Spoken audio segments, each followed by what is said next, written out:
ये शरीर नहीं है, हम तो इन शरीर के अंदर रहने वाली आत्माएं हैं। ये शरीर तो केवल हमारे रथ हैं, हम उसके स्वामी हैं। रथ के टूटने से स्वामी नहीं टूट जाता। उसी प्रकार शरीर के सुख और दुख आत्मा को सुखी या दुखी नहीं करते। यदि हम आत्मा हैं, तो फिर ये सुख दुख का आभास हमारी आत्मा को क्यों होता है? ये सुख दुख का आभास आत्मा को नहीं होता, केवल शरीर को होता है। तो फिर आत्मा को क्या होता है?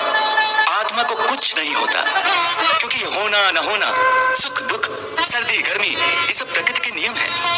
आत्मा तो अविनाशी परमात्मा का अंश है, इसलिए आत्मा प्रकृति की सीमा से बाहर है। आत्मा अचिंत्य है, मानवीय चेतना के चिंतन के घेरे में नहीं आती।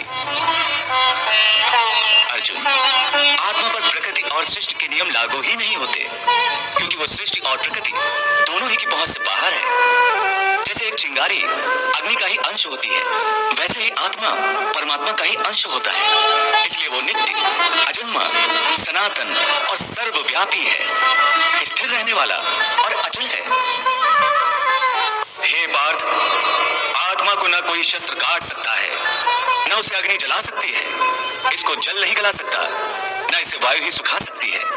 हे अर्जुन, ये सब समझकर तुम्हें न किसी के मरने का शोक मनाना चाहिए और न किसी के ना मरने की खुशी का प्रदर्शन करना चाहिए। हे केशव, ये सब मानकर भी कि आत्मा नित्य, सनातन और अजन्मा है, उसे शस्त्र नहीं काट सकते, आग नहीं जला सकती, फिर भी प्राणी की आत्मा को दुख सुख, शोक खुशी, मान अपमान, पीड़ा और आनंद का एहसास क्यों होता है? हे पार्थ, मैंने पहले ही तुम्हें बताया कि सुख दुख का आभास करना आत्मा का नहीं, शरीर का काम है। परंतु केशव, शरीर को दुख या पीड़ा तभी होगी जब शरीर को कोई चोट लग जाए या उसे कोई अंग कट जाए। जैसे शरीर आग में जल जाए, उससे जो पीड़ा होती है वो तो शरीर की पीड़ा है।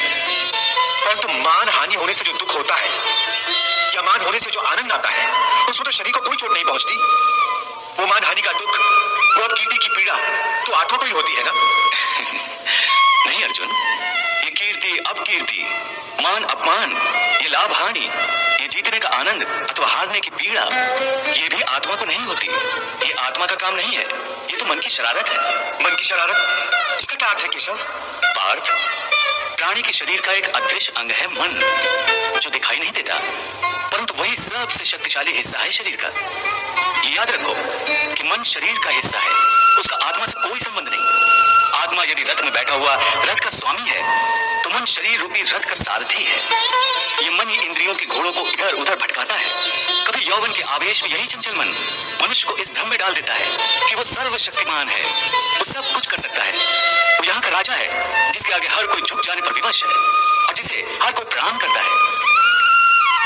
जिस तरह दीपक की बाती को दीपक तले छुपा अंधेरा दिखाई नहीं देता, उसी तरह जवानी को उसके पीछे छुपा बुढ़ापा और कमजोरी दिखाई नहीं देती। परंतु जब शरीर के दीपक में यौवन शक्ति का घी जल जल कर समाप्त होने लगता है और दीपक तले छुपा अंधेरा बढ़ने लगता है, तो मनुष्य घबरा कर चिल्लाने लगता है, मैं बीमार हूँ। ये रोने का नाटक भी मन ही करता है। हे अर्जुन, मनुष्य को मैं के घमंड की मदिरा पिलाकर मदहोश करने वाला पाखंडी केवल मन है। वाह प्रभु वाह।